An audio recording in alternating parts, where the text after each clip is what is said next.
السلام علیکم ورحمۃ اللہ وبرکاتہ۔ بسم اللہ الرحمن الرحیم۔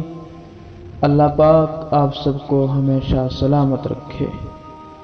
کچھ باتیں جس سے اللہ پاک سخت ناراض ہوتے ہیں: اولاد کو گالی دینا، خاص کر بیٹی کو، دل میں کسی کے لیے بغض رکھنا، اذان کے وقت اپنے کاموں میں لگے رہنا، نماز کے بعد دعا نہ مانگنا، کھڑے ہو کر پانی پینا، وضو کر کے کفر والے الفاظ استعمال کرنا، مہمان کو دیکھ کر منہ بنا لینا، ماں باپ کا احترام نہ کرنا، دوسروں کی غیبت کرنا۔ السلام علیکم ورحمۃ اللہ وبرکاتہ۔